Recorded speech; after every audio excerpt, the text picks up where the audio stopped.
Hey guys, what's going on? Just dropped my daughter off and brought up a topic of conversation that I've been thinking about. It's probably first of several videos on this way.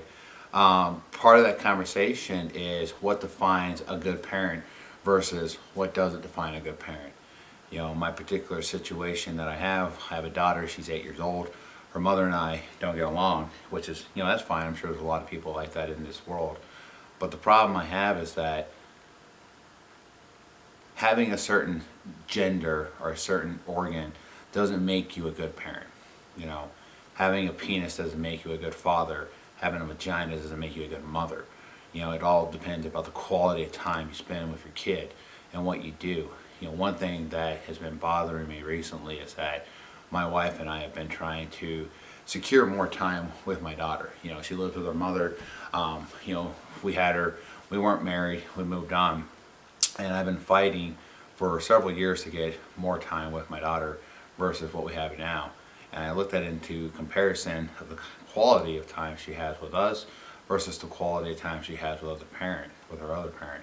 But that got me thinking about what's going on with other people, because I've seen this with a lot of my coworkers, a lot of people I talk to, single fathers particularly, being denied rights because they weren't born with a vagina. As somehow being a woman makes you a good parent. So many of the stories that I've heard have been very negative towards these men who have been denied by the court system to have quality time with their kids.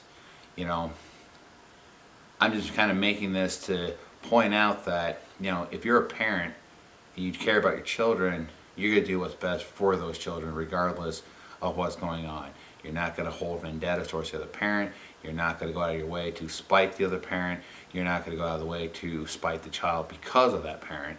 You're going to do everything you can humanly possible to work with those people so that the quality of life for your child is a lot better. What's disturbing to me is that I'm seeing a lot of people kind of revert into this my way or no way mentality, and the court systems just allow it. And unfairly, from what I see most of the time, is for fathers particularly being left out of their time. I'm hoping that videos like these can bring some awareness. Hashtag better parent, hashtag father's rights. I mean, whatever you want to call it, I don't know. I'd have to look into that. But I just want to put this out there for those guys, particularly guys, more so than women.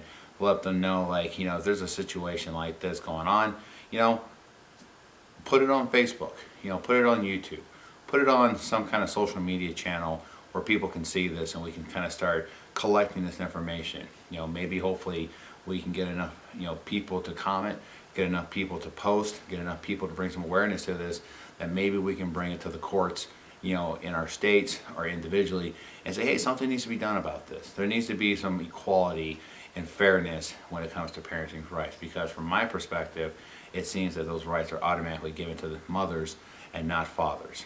So let me know what you think. Comment below. Thanks.